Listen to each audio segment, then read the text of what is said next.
Let's face it, most of you who are watching this video right now are affected by the pandemic financially right now. So don't click away, as this video I will go through with you what are the 10 things that I personally don't pay for to save money. And I think most people can do the same too, so make sure to stay to the end of this video to avoid missing any information. Now I promise, nothing I'm going to talk about today is for clickbait. With that said, let's get this video started.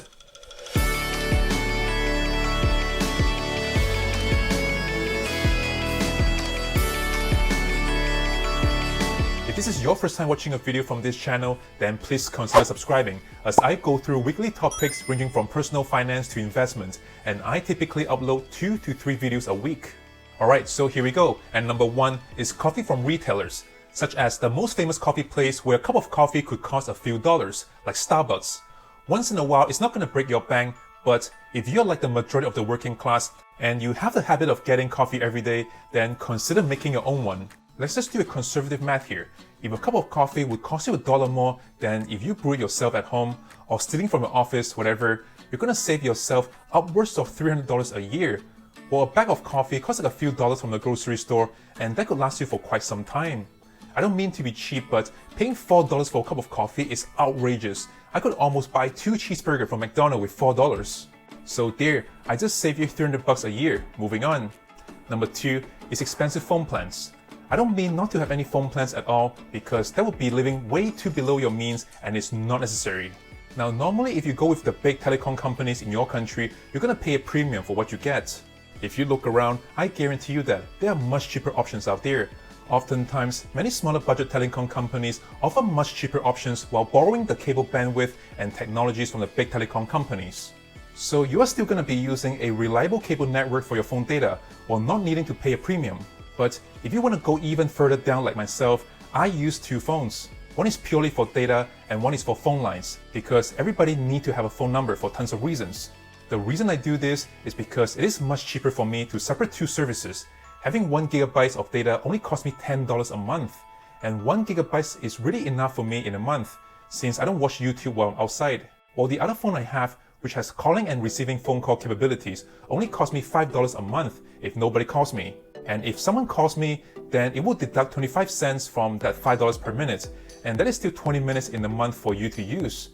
I couldn't even finish using it in a month, and the money amount just keep rolling over to the next month. But I have to pay $5 every month just to keep my number active. Let me ask you this, when was the last time you had to actually use your phone number to call someone or have someone call you? For sure, your doctor appointment is gonna call your number, but you can easily leave it to the voicemail if you don't want to bring your second phone with you. And what you can do is to use your other phone, which has a data plan only, to use Skype to call the person back. The person who needs to reach you immediately is probably going to have your WhatsApp number anyway, which they can use to call your number with data, like your friends and family. It takes some work, not gonna lie, but I've been using 2 separate phones with 2 separate plans for the longest time. If a typical phone plan costs you $50 a month, and that is really cheap from big telecom companies already, then I would save myself $35 a month at least, and that is more than $400 a year. You just need to look around for plans that offer either data or phone lines. They are usually cheaper if they're separated. But just try not to bring both phones out, or else you're gonna be asked if you're a drug dealer or not. Man, that was more detail than I was hoping to talk about. But anyway, number 3 is alcohol. I had a rule with myself regarding alcohol, that I should not drink alone ever. So don't spend too much money to overstock your alcohol at home. I mean, it's fine to have a glass of red wine once in a while for health purpose, but you really don't have to buy overly expensive wine for that purpose. $10–15 a bottle could get you some really decent wine already. And when you're out with friends, don't do shots. They're so not worth it. A shot is like $5 per shot, and that $5 could go down the drain faster than you can puke.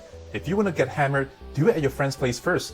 Otherwise, a pint of beer is generally more acceptable money-wise. And don't get me started with all those Cosmopolitan or Pina Colada. Those are complete rip-off. So if you skip getting all those expensive alcohol and limit to just 1 to 2 pints of beer when you're out, I think you can easily save yourself $200 to $300 a year.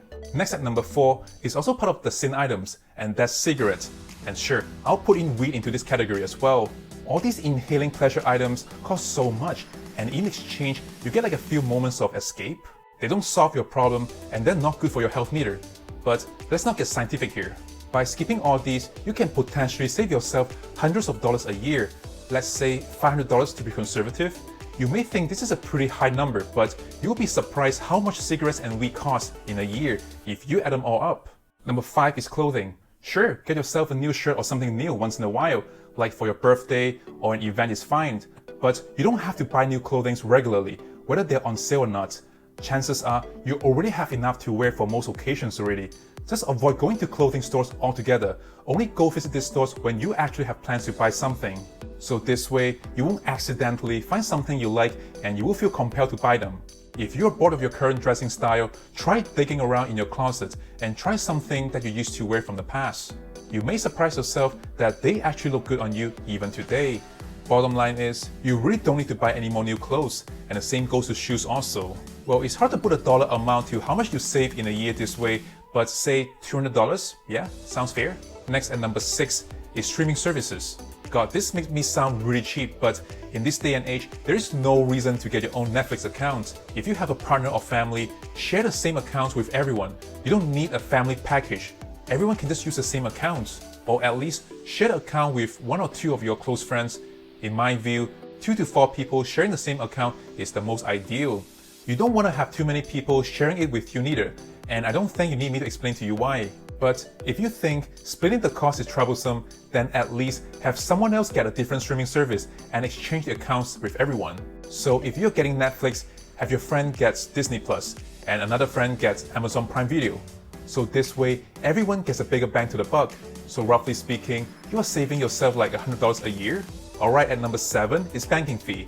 Similarly to the telecom companies, if you go with the big industry players, you're gonna have to pay a premium. Well, some plans may waive the monthly fee for your bank account if you maintain the minimum balance, but these balances are often upwards of $3,000 or more, which you could easily put them into an investment account instead. With an average growth of 5% annually, these $3,000 could have earned you $150 of capital gain or dividend instead. So this opportunity cost is costing you in a sense. So what's the solution? Find banks that offer free checking accounts with no minimum balance. You don't need to have a checking account that allows you to withdraw money like 50 times a month. Honestly, 10 transactions from my bank account is almost a stretch. You really don't need them. And chances are, those free checking accounts from some banks will allow you to have unlimited transactions anyway. You really don't need to go with the big players here in terms of bankings. Tons of regional banks could be of much better value to you. Okay, so at number 8 is expensive cleansing products. You don't need that $40 per bottle hand soap liquid. In fact, you don't even need to pay more than $2 per bottle. Don't even buy them from the drugstore or grocery stores. Oftentimes, you can find some really cheap ones from the dollar store. But if you have reservations regarding the quality of cheap soaps, then make your own ones. If you dig around your home a little, I'm sure you could find a brand new soap bar lying around that you probably took it from your last vacation from the hotel. A soap bar is highly concentrated with cleansing substances, so get some hot water and melt the soap bar in it. One soap bar can get you half a gallon of liquid soap, believe it or not. So what I do is, I put a soap bar into a blender and I blend it with hot water. And then I put them into various dispenser. And there you go. You don't need to have any fancy liquid soap anymore. This could probably save you around $20 to $30 a year or more. Number 9 is credit card fee. Similar to the bank checking account fee, it's totally avoidable. If you have a credit card with an annual fee, then you should cancel it before the next time you get charged. But if you have already paid for it, then you might as well keep it until right before your next annual fee comes. Generally, I don't pay for credit card fee if there's no reason to. And what reasons you may ask? Well, that's a completely separate topic which I will go through with you next time. Tons of YouTube channels are dedicated to just credit cards alone, so it's hard to explain in just a few sentences. But for the average credit card user, there is absolutely no reason to pay for credit card fee. Again, unless there is a specific reason to. So make sure to follow with your credit card issuer to find out if there's any annual fee and when is it due the next time. But yeah, for the average card user, by skipping the fee, you could easily save yourself $40 a year at least. And the final thing that I don't pay for is gym membership, expensive ones at least. There are so many ways to get active without needing to step into a gym. But of course, if you need to use the weights and machines for a specific reason, then it is necessary for you. But for general health purposes, you really just need some resistant bands at home. If your location allows you to, you can also make use of the parks or even the garage. Don't feel that you need to have a gym to get fit and healthy. But if you must, look for cheaper options. There are gyms in your local community centers or even YMCA. And with that, I think you can save yourself around $40 to $60 a month and say around $500 a year. And if you add up everything I've mentioned today, you could potentially save $2,400 in a year, and that's around $200 a month. I know this may not be applicable to everyone, but I'm sure everyone could benefit from some of the pointers I've mentioned today. So if you find this video useful, please give this video a thumbs up and subscribe to this channel. Alright, so that's it for this video. Thanks so much for watching and peace out.